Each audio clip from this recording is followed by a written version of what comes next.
नमस्कार, मस्त मराठी किचनमध्ये तुमचं स्वागत आहे। आज तुम्हाला मी दाखवणार आहे कोळंबीची ग्रेव्ही कशी बनवायची।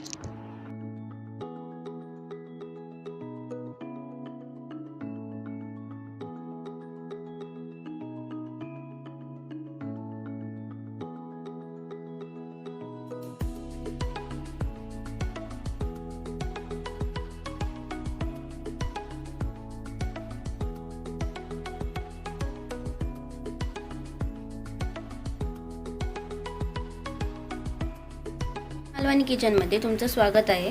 आज आपण बनवणार आहे मालवणी पद्धतीमध्ये कोलमी। तर तुम्ही बघू शकता मी इथे कोलमी आणली होती आणि त्यांना मी साफ करून स्वच्छ धुवून घेतली आहे। आता मी त्यावरती लिंबू टाकणार आहे।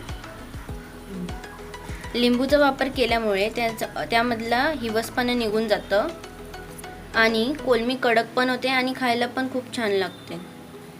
तर मी इथे एक लिंबाचा वापर केला आहे। तर ह्याला आता आपल्याला व्यवस्थित मिक्स करून साईडला ठेवून द्यायचं आहे अर्ध्या तासासाठी। तर तुम्ही आता बघू शकता मी इथे एक वाटी खोबरं घेतलंय, सुकं खोबरं छोटे छोटे तुकडे करून घेतलंय। एक वाटी ओलं खोबरं किसून घेतलंय। इथे मी 3 छोटे कांदे घेतले आणि इथे आलं लसूण आणि हिरवी मिरची घेतली आहे। मी इथे हिरव्या मिरच्या 2 घेतल्या आहेत, लसूणच्या 6 पाकळ्या घेतल्या आहेत आणि त्यांना असं उभं चिरून घेतलं आहे आणि 1 इंच आलं घेतलं आहे। तर मी इथे एक कढई ठेवली आहे, त्यात मी सुकं खोबरं टाकून भाजून घेणार आहे। आपल्याला सुकं खोबरं जास्त करपवायचं नाही आहे। तुम्ही बघू शकता आपल्याला स्लो गॅसवरती त्याला सतत ढवळत राहायचं आहे। मी हे मालवणी वाटप वापरून कोलमी बनवणार आहे। वाटपाची कोलमी खूप छान बनते। तर तुम्ही बघू शकता माझं इथे सुकं खोबरं वाटून झालं आहे, भाजून झालं आहे। त्याला मी एका साईडला काढून ठेवलं आहे। आता मी इथे ओलं खोबरं भाजून घेणार आहे। त्याला पण आपल्याला स्लो गॅसवरच भाजून घ्यायचं आहे। त्यामध्ये मी हा अर्धा चमचा तेल टाकणार आहे। तेलाचा वापर केल्यामुळे खोबरं आपलं व्यवस्थित चांगलं भाजतं। तर आता तुम्ही बघू शकता आपल्याला ह्याला पण स्लो गॅसवरच भाजून घ्यायचं आहे। तर तुम्ही बघू शकता आपले ओलं खोबरं भाजून झालेलं आहे आणि याला व्यवस्थित भाजून घेतलं आहे। आता मी इथे कांदा पण टाकला आहे भाजायला। त्यामध्ये मी 2 चमचे तेल टाकलं आहे। त्याला पण आता मी व्यवस्थित भाजून घेणार आहे। आपल्याला कांदा गोल्डन होईपर्यंत भाजायचा आहे। मी यामध्ये आता मिरची, लसूण आणि आलं टाकणार आहे। त्याला पण मी आता व्यवस्थित भाजून घेणार आहे। बघू शकता आता तुम्ही बघू शकता माझा कांदा गोल्डन कलरचा झाला आहे। आता मी गॅस बंद करणार आहे आणि याला आता एका प्लेटमध्ये काढून घेणार आहे। आता हे सर्व थंड झाल्यावर आपल्याला मिक्सरला लावून घ्यायचं आहे। आता मी इथे पहिलं सुकं खोबरं लावून घेणार आहे मिक्सरला आणि त्यामध्ये मी ओलं खोबरं पण भाजलेलं टाकणार आहे।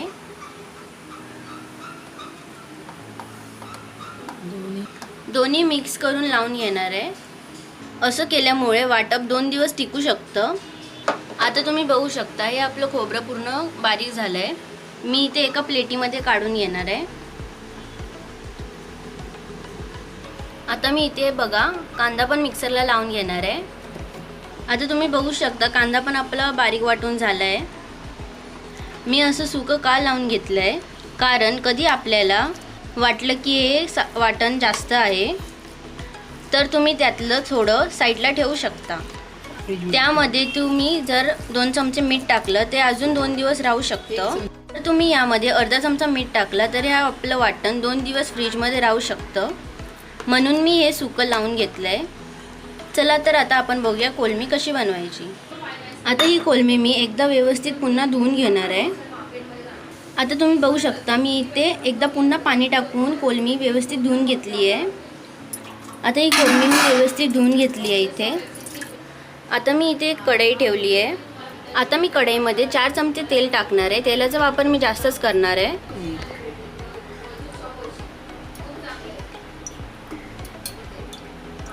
आता आपल्याला तेल गरम करून घ्यायचं आहे। आता मी इथे एक बारीक कांदा कापून घेतलाय, तो मी त्यात टाकणार आहे। आता मी हा कांदा व्यवस्थित ढवळून घेणार आहे. आपल्याला याला जास्त करपवायचं नाही आहे. आता मी त्यात अर्धा चमचा हळद टाकणार आहे, अर्धा चमचा धना पावडर. आता मी त्यात 1 चमचा भरून मालवणी मसाला टाकणार आहे. मालवणी मसाल्यामध्ये गरम मसाला सर्व असतं, म्हणून मी इथे गरम मसाल्याचा वापर केला नाही आहे. आपल्याला फक्त अर्धा मिनटच हे परतवून घ्यायचं आहे, मसाला जास्त करपवायचा नाही आहे. आता आपण जे वाटलं होतं ते मी त्यात टाकणार आहे. आता हे बघा, मी वाटप त्यात पूर्ण टाकून घेतलं आहे. आता मी हे वाटप व्यवस्थित त्यामध्ये मिक्स करून घेणार आहे.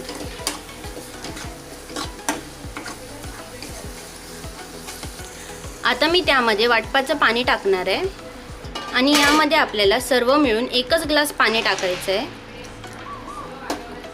आणि हे वाटप मी आत्ता 10 मिनटं शिजवून घेणार आहे.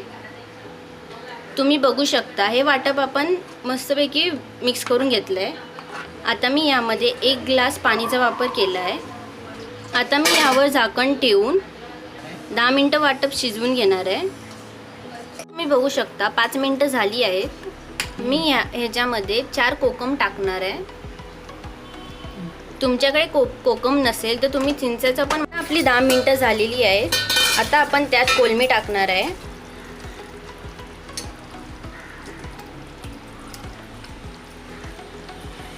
आता मी हे सर्व व्यवस्थित मिक्स करून घेणार आहे.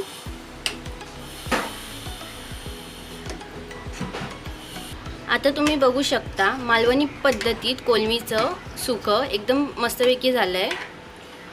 आता मी ह्याला परत 10 मिनटं शिजवून घेणार आहे. आता आपल्याला यात चवीनुसार मीठ टाकायचं आहे आणि 10 मिनटं शिजवून घ्यायचं आहे. आता तुम्ही बघू शकता 10 मिनटं झालेली आहेत. आता आपली ही मस्तपैकी कोलमीची ग्रेव्ही तयार झाली आहे. जर तुम्हाला कोलमीची ग्रेव्ही पातळ पाहिजे असेल तर तुम्ही पातळ करू शकता, घट्ट पाहिजे असेल तर घट्ट करू शकता. मी ही ग्रेव्ही घट्टच ठेवली आहे. पहिलं मी वाटप 10 मिनटं शिजवून घेतलं होतं. कोलमी टाकून मी पुन्हा 10 मिनटं शिजवून घेतलं आहे. म्हणजे सर्व मी त्याला 20 मिनटं शिजवून घेतलं आहे. तर तुम्ही बघू शकता आपली मालवणी पद्धतीत कोलमी तयार झाली आहे. हे तुम्ही भाकरीबरोबर किंवा चपातीबरोबर खाऊ शकता.